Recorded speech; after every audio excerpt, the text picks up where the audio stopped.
ام حسبتم ان تدخلوا الجنہ، کہا تم سمجھتے ہو کہ جنت میں یوں ہی چلے جائیں گے؟ تم سے قبل جو لوگ تھے انہیں جھنجھوڑ کے رکھ دیا گیا، یہاں تک کہ وقت کا جو نبی تھا وہ بھی پکار اٹھا مالک تیری مدد کب آئے گی؟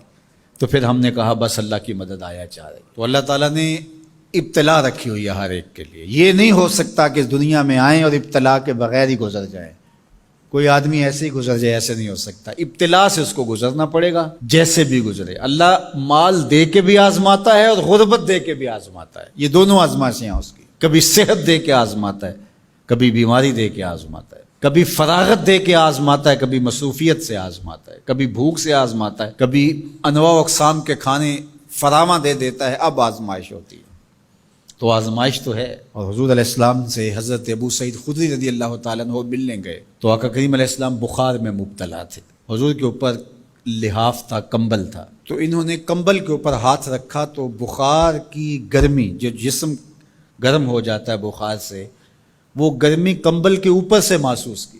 تو حضرت ابو سعید نے عرض کی یا رسول اللہ یہ کیا؟ فرمایا ہم کو تکلیفیں دوہری ملتی ہیں، اجر بھی دوہرا ملتا ہے۔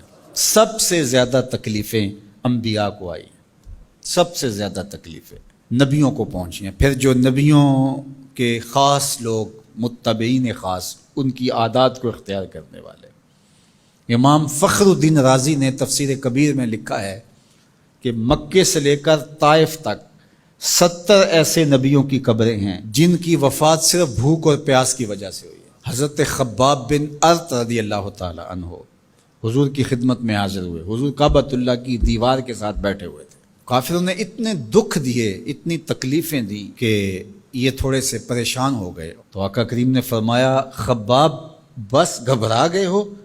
تم سے قبل ایسے لوگ بھی گزرے ہیں جس کے جسموں کو لوہے کی کنگھیوں سے چیرا گیا، حتیٰ کہ ان لوہے کی کنگھیوں کے دانے کے نشان ان کی ہڈیوں پہ پڑے، ان کی لکیریں ان کی ہڈیوں پہ آئیں اور یوں لوہے کی کنگھیوں سے ان کی بوٹیاں نوچی گئی اور ان کو کہا گیا دین کو چھوڑ دو۔ انہوں نے کہا جو کرنا ہے کر لو، ہم دین کو نہیں چھوڑ سکتے۔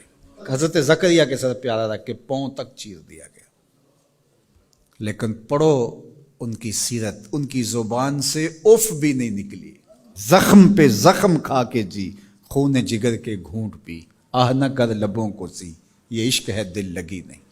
تو خوشی ملے تو تب بھی اور غم ملے تو تب بھی، جو دائرے میں رہتے ہیں وہی کامیاب اور بامراد ہیں۔ ظفر اسے آدمی نہ جانیے چاہے جتنا بھی ہو صاحب فہم و ذکا، ظفر اسے آدمی نہ جانیے چاہے جتنا بھی ہو صاحب فہم و ذکا، جسے عیش میں یاد خدا نہ رہی، جسے تیش میں خوف خدا نہ رہا۔ عیش کی زندگی ہو یا تیش کی زندگی ہو، خوشی کا موقع ہو یا مرحلہ غم ہو، امتحان میں یہ دیکھا جاتا ہے کہ کون سرخرو اور کامیاب ہوتا ہے۔ تو یہ زندگی امتحان گاہ ہے، کبھی مال کی فراوانی امتحان، کبھی غربت امتحان، کبھی پھلوں کی کثرت امتحان، کبھی پھلوں کا لٹ جانا امتحان، کبھی اولاد کی کثرت اور فرما بردار اولاد نصیب ہو جانا یہ امتحان، اور کبھی اولاد کا مر جانا یا نافرمان نکمی اور آوارہ اولاد پلے پڑ جانا یہ امتحان۔ یہ امتحان زندگی، کبھی دولت ہی دولت انبار لگ جاتے ہیں اور کبھی دو لقموں کے لیے بندہ ترستا ہے، یہ بھی امتحان۔ کبھی ماں باپ ہیں، بہن بھائی ہیں، رشتہ دار ہیں، ان کے سایہ عاطفت میں زندگی گزرتی ہے، اور کبھی کندھوں پہ اٹھا کے باپ کو بھی قبر میں اتار چکے ہوتے ہیں، ماں کو بھی لحد میں اتار چکے ہوتے ہیں۔ کوئی کندھا بھی نہیں ہوتا جس پہ سر رکھ کے آنسو ہی بہا لیں۔ وہ لمحے بھی ہوتے ہیں، وہ گھڑیاں بھی ہوتی ہیں، وہ بھی گھڑیاں ہوتی ہیں۔ تو اللہ بندوں کا امتحان لیتا ہے، دے کر کے بھی اور لے کر کے بھی۔ اب کون ہے جو دونوں مرحلوں میں شکریہ ادا کرتا ہے؟ جو اللہ کے بندے ہوتے ہیں وہ کبھی بھی اللہ کی رضا کے دائرے سے باہر نہیں نکلتے۔ ان کے دو ہی رنگ ہوتے ہیں، کبھی شکر کرتے ہیں، کبھی صبر کرتے ہیں۔ نہ ملے تو صبر کرتے ہیں، مل جائے تو شکر کرتے ہیں۔ اور پھر ان کے پاس فراوانی ہو تو اپنے اطراف میں رشتہ داروں کو، اعزاء کو، اقربا کو، گلی محلے کے لوگوں کو، جو ایسے حالات کے اندر جس کے پاس فراوانی ہے وہ اپنا مال لوگوں کی ضرورت کے لیے نہیں نکالتا، وہ ناکام ہے امتحان میں۔ چاہے وہ کوئی بھی ٹائٹل رکھتا ہو، وہ چاہے پیر کا ٹائٹل اس کے پاس، چاہے عالم کا ٹائٹل اس کے پاس، چاہے وہ سیاست دان ہو، چاہے وہ کچھ بھی ہو، اس مشکل وقت پر جو ضرورت مندوں کے کام نہیں آتا، اگر اس کے پاس گنجائش ہے تو وہ امتحان میں ناکام ہو گیا ہے، جو اللہ نے امتحان لیا اس میں ناکام ہو گیا۔